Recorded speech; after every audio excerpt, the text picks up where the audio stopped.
తెలంగాణ వ్యాప్తంగా 4 లైన్ల రోడ్లని మంత్రి కోమటిరెడ్డి చెప్తుండని రాసిరు. కానీ ఏ శాఖల మంత్రో కూడా రాస్తే బాగుండు కదా.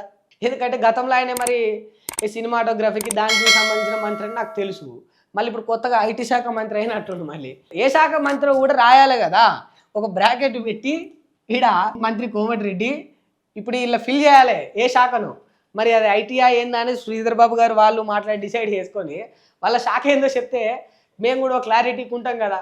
ఎందుకు ఎంత అవమానం, ఎంత బాధ అంటే ఇచ్చిన శాఖను మర్చిపోతే కూడా దాని గురించి నాకు మాటలు కూడా వస్తలేవు. ఏమనాలి చెప్పిగా వీళ్ళను.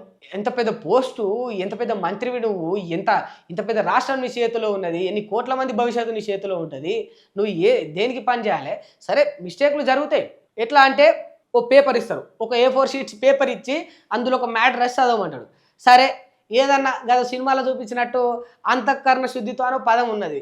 సరే కొంత అది కష్టంగా ఉంటుంది, క్లిష్టంగా ఉంటుంది కనుక అంతఃకరణ అన్న కాడ ఆగిపోయినాం. పదం చదవరాలేదంటే ఓ తీరు. ఏదైనా ఇంగ్లీష్లో ఒక వర్డ్ ఉంటుంది, దాన్ని చదవలేకపోయినావు, చిన్న చిన్న మిస్టేక్స్ జరిగినాయంటే ఓ తీరు, నాలుక తడబడ్డదంటే ఓ తీరు.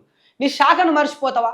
ఏ శాఖలో మంత్రిగా పనిచేస్తున్నా కూడా మర్చిపోయి అంత ధైర్యంగా ఎంత కాన్ఫిడెంట్గా చెప్పిండు చూడు. మళ్ళా ఐటీ శాఖ మంత్రి కానీ అది కూడా డైలమాలను ఏదో కూడా చెప్పలే. ఒక సెకండ్ నేనే అనుకున్నా వెంకటరెడ్డి గారు నిజంగా ఐటీ శాఖ మంత్రినేమో, నేనే దుద్దిల్ల శ్రీధర్ బాబు అని భ్రమపడినేమో అనుకున్నా. తర్వాత మళ్ళీ గూగుల్ చేసి చూస్తే కాదని చెప్పింది. అట్లుంది ఇక గసంటోళ్ళని చేసినాం మనం.